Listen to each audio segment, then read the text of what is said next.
Hi అండి. ఎలా ఉన్నారు? నేనైతే బాగున్నాను. మీరు కూడా బాగుండాలని మనస్ఫూర్తిగా కోరుకుంటున్నాను. ఈరోజు వచ్చేసి simple and easy recipe veg biryani చూపిస్తున్నానండి. దీనికి మన దగ్గర ఏ అవైలబిలిటీ ఉంటే ఆ దినుసులు వచ్చేసి కుక్కర్‌లో కుక్కర్‌లో ఆయిల్ వేసి దినుసులు వేసేసి ఒక మీడియం సైజ్ ఉల్లిపాయని స్లైసెస్‌గా కట్ చేసి అండ్ 2 పచ్చిమిర్చి అవి కొంచెం బాగా ఫ్రై అయిన తర్వాత ఒక 2 టేబుల్ స్పూన్స్ అనేది అల్లం వెల్లుల్లి పేస్ట్ అనేది వేయాలండి.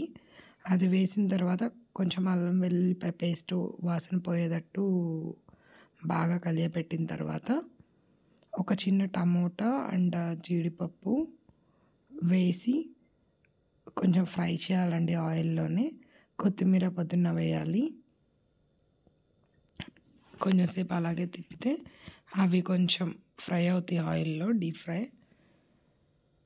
తర్వాత వచ్చేసి మీకు అవైలబిలిటీ ఉంటే ఆ వెజిటబుల్స్ అండి. నా దగ్గర అయితే ఆలు ఒకటి, క్యారెట్ ఒకటి, బీన్స్ ఉన్నాయి అండ్ గ్రీన్ పీస్ ఉన్నాయండి. గ్రీన్ పీస్ కొంచెం సేపు నానబెట్టాను.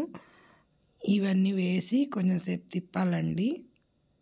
మీ దగ్గర ఏవి అవైలబిలిటీ ఉంటే అవి వేసుకోవచ్చు. ఐదర్ క్యాబేజీ గానీ, కాలీఫ్లవర్ ఏదైనా సరే.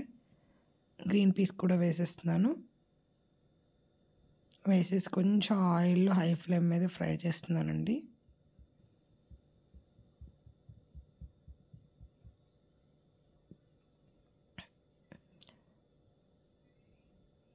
కొంచెం ఉప్పేసానండి. ఎందుకంటే వాటికి ఉప్పు పట్టాలి కదా వెజిటబుల్స్‌కి. సో, కొంచెం ఉప్పేసేసాను. కొంచెం గరం మసాలా ఇది హోమ్ మేడ్ అండి. ఇంట్లోనే ప్రిపేర్ చేశాను. అండ్ కొంచెం జీలకర్ర పొడేసాను. తర్వాత మసాలాలు మాడిపోకుండా కొంచెం నీళ్లు పోసానండి. తర్వాత జస్ట్ కడిగి వేసేస్తున్నానండి బియ్యం అనేది. ఒక గ్లాస్ బియ్యం అనేది వేశాను నేను.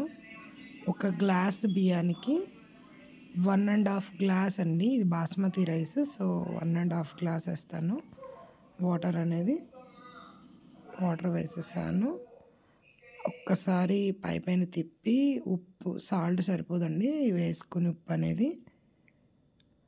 తర్వాత విజిల్ పెట్టేసుకోవడమేనండి. 2 విజిల్స్ హై ఫ్లేమ్ మీద 2 విజిల్స్ అనేది వచ్చిన తర్వాత స్టవ్ ఆఫ్ చేసేసి దానికి ఒక 30 మినిట్స్ రెస్ట్ ఇస్తే అయిపోతుందండి.